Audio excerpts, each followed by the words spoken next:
Ayan nga mga guys, no? Nagdilig kami ngayon mga may guys. Sobrang aga mga may guys, pero may trick na yung araw mga may guys. Napaganda ng mga may araw mga may guys. Yung kinaganda dito mga may guys pa kay. Talagang may araw talaga mga may guys. Ba din sa Washington, talagang walang araw. Talagang uhaw na uhaw kami sa araw.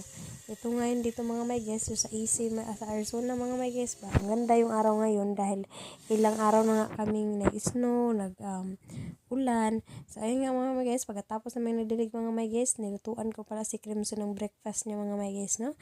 Ayan, ang breakfast niya mga guys, nag hard-boiled egg lang ako, tapos yung egg yolk mga may guys, yun yung hinalo ko dun mga may guys.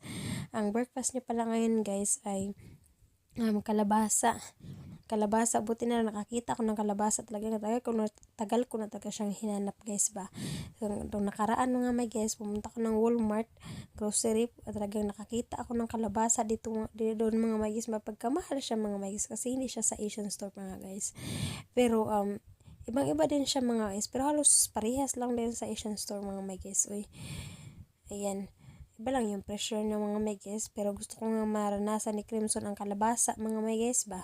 Ayan, kalabasa, tapos rice, lugaw, tsaka kalabasa. At tsaka nilagyan ko ng breast milk guys. Oh, ayan, 'di ba? Pak na pak, tapos nilagyan ko ng egg yolk. Ayan, hard-boiled egg ba. Tapos yung ano lang guys, yung yellow lang yung inano ko guys, egg yolk nga, yung egg yolk lang yung hinalo ko. Yun lang yung hinalo ko. Tapos ngayon, naluan ko nga ng breast milk guys. Ayan, first time ni Crimson kumain ngayon mga may guys ng mga may guys, no? Ng kalabasa. Ayan, hinaluan ko ulit ng breast milk guys. Pero hinaluan ko na siya bago ko siya i-blend mga may guys. Tapos hinaluan ko ulit kasi mukhang malapot-lapot man, no? Ayan, tinanggal ko pala yung white egg nga mga may guys, no? Tapos nga, dadagan ko ng rice sa mga may guys kasi madami yung nalagay kong kalabasa mga may guys. Ayan, o, diba? Pak na pak siya, biniblend ko yan mga may guys. O, ayan na nga, ready na nga si Inday. Ito ang kanyang breakfast, ready na siyang kumain.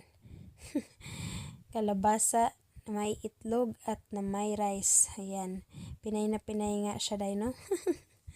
Ayan, gusto ko talagang maranasan niya yung mga mga may guys ba, mga vegetable yung una kong mga guys, tsaka prutas. Ayan yung pagkain niya mga may guys. Oh, 'di ba? Pak na pak si Inday. Oh. So gusto niya yan mga may guys, oh. Binuksan niya na yung hunos dyan day. Oh, hala.